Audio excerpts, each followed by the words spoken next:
The last time I heard my son's voice was when he walked out the front door on his way to school.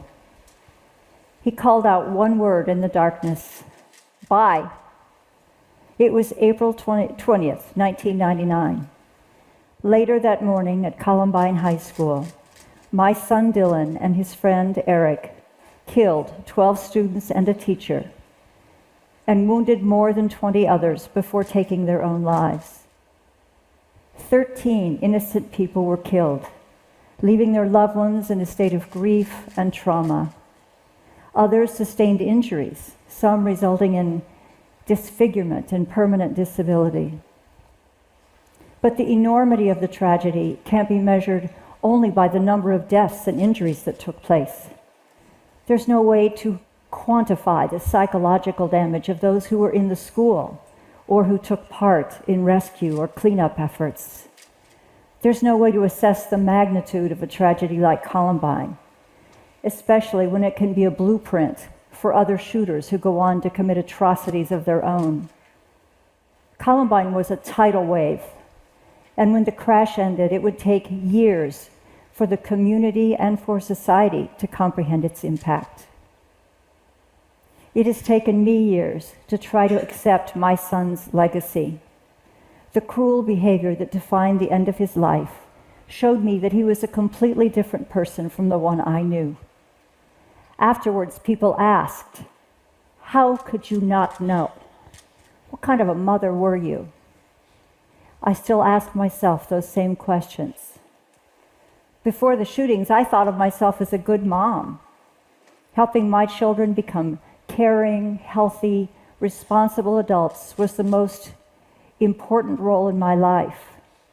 But the tragedy convinced me that I failed as a parent, and it's partially this sense of failure that brings me here today. Aside from his father, I was the one person who knew and loved Dylan the most. If anyone could have known what was happening, it should have been me, right? But I didn't know. Today I'm here to share the experience of what it's like to be the mother of someone who kills and hurts. For years after the tragedy, I combed through memories, trying to figure out exactly where I failed as a parent. But there are no simple answers. I can't give you any solutions. All I can do is share what I have learned. When I talk to people who didn't know me before the shootings, I have 3 challenges to meet. First, when I walk into a room like this, I never know if someone there has experienced loss because of what my son did. I feel a need to acknowledge the suffering caused by a member of my family who wasn't here to do it for himself.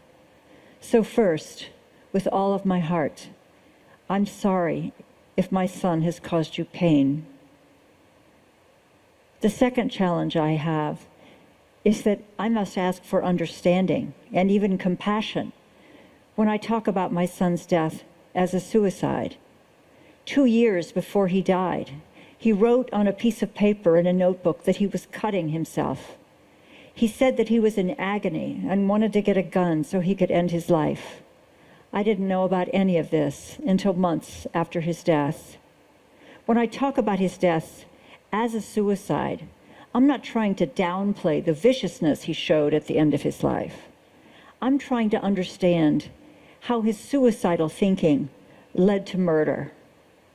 After a lot of reading and talking with experts, I've come to believe that his involvement in the shootings was rooted not in his desire to kill, but in his desire to die. The third challenge I have when I talk about my son's murder-suicide is that I'm talking about mental health. Is that I'm talking about mental health, or brain health as I prefer to call it because it's more concrete.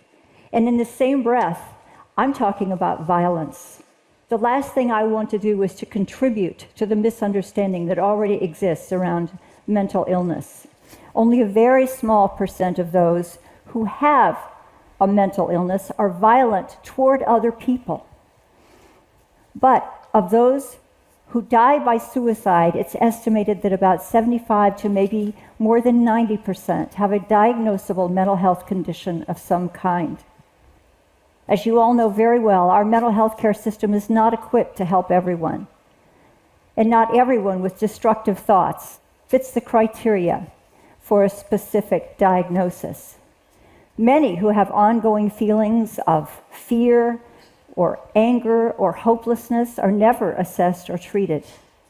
Too often they get our attention only if they reach a behavioral crisis.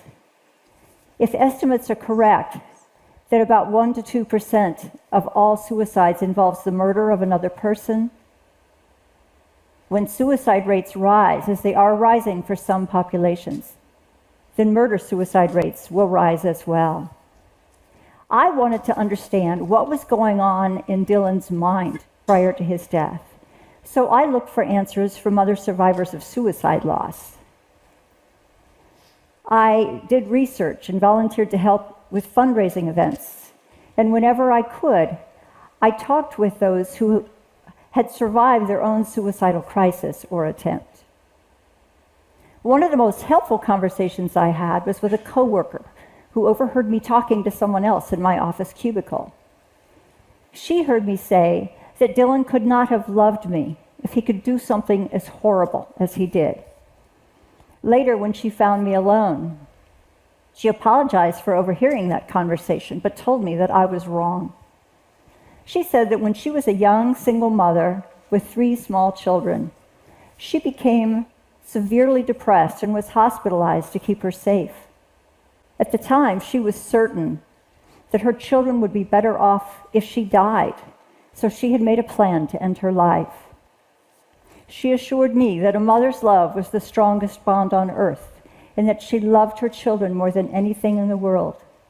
But because of her illness, she was sure that they would be better off without her. What she said, and what I've learned from others, is that we do not make the so-called decision or choice to die by suicide in the same way that we choose what car to drive or where to go on a Saturday night. When someone is in an extremely suicidal state, they are in a stage 4 medical health emergency. Their thinking is impaired and they've lost access to tools of self-governance. Even though they can make a plan and act with logic, their sense of truth is distorted by a filter of pain through which they interpret their reality. Some people can be very good at hiding this state, and they often have good reasons for doing that. Many of us have suicidal thoughts at some point, but persistent, ongoing thoughts of suicide and devising a means to die are symptoms of pathology. And like many illnesses, the condition has to be recognized and treated before a life is lost.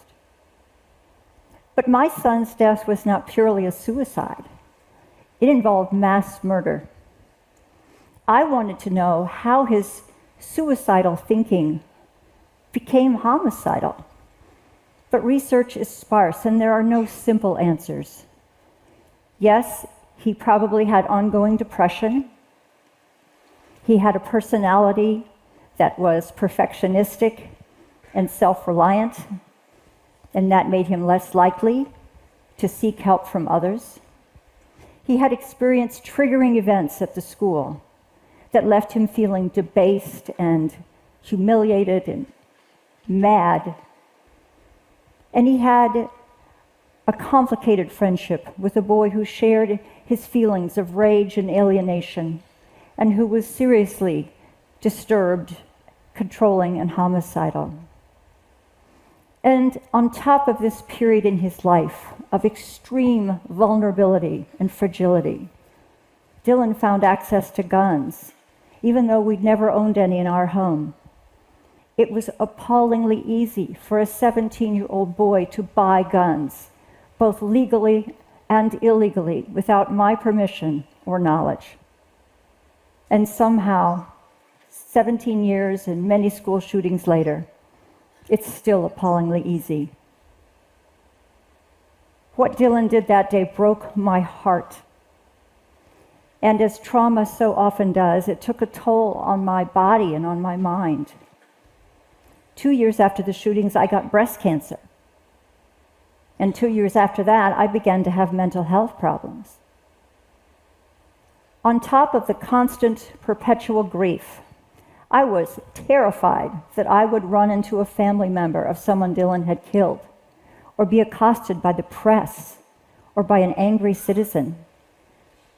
I was afraid to turn on the news, afraid to hear myself being called a terrible parent or a disgusting person. I started having panic attacks. The first bout started 4 years after the shootings, when I was getting ready for the depositions and would have to meet the victims' families face to face. The second round started 6 years after the shootings, when I was preparing to speak publicly about murder-suicide for the first time at a conference. Both episodes lasted several weeks. The attacks happened everywhere, in the hardware store, in my office, or even while reading a book in bed. My mind would suddenly lock into this spinning cycle of terror, and no matter how hard I tried to calm myself down or reason my way out of it, I couldn't do it. It felt as if my brain was trying to kill me. And then being afraid of being afraid consumed all of my thoughts. That's when I learned firsthand what it feels like to have a malfunctioning mind. And that's when I truly became a brain health advocate. With therapy and medication and self-care, life eventually returned to whatever could be thought of as normal under the circumstances. When I look back on all that had happened, I could see that my son's spiral into dysfunction probably occurred over a period of about 2 years. Plenty of time to get him help. If only someone had known that he needed help and known what to do.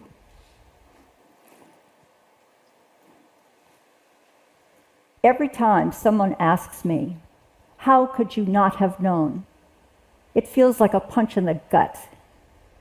It carries accusation and taps into my feelings of guilt that no matter how much therapy I've had, I will never fully eradicate.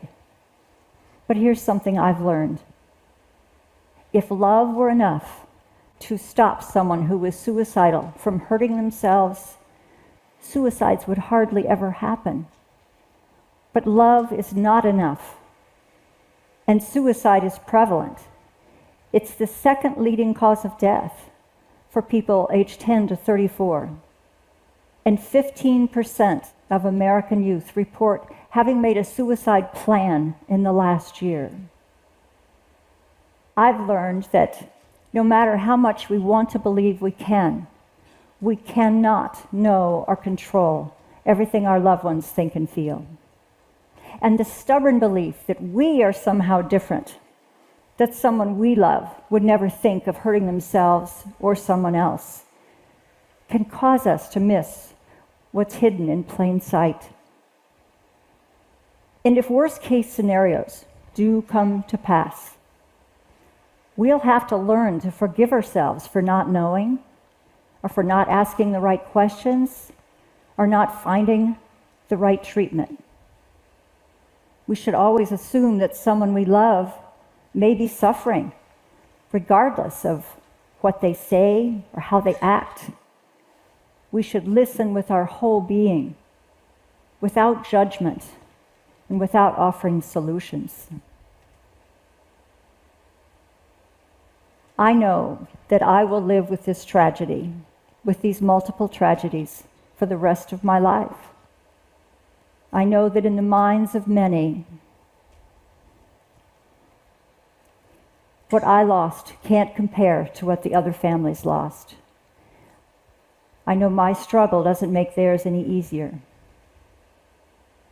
I know there are even some who think, I don't have the right to any pain, but only to a life of permanent penance. In the end, what I know comes down to this. The tragic fact is that even the most vigilant and responsible of us may not be able to help. But for love's sake, we must never stop trying to know the unknowable. Thank you.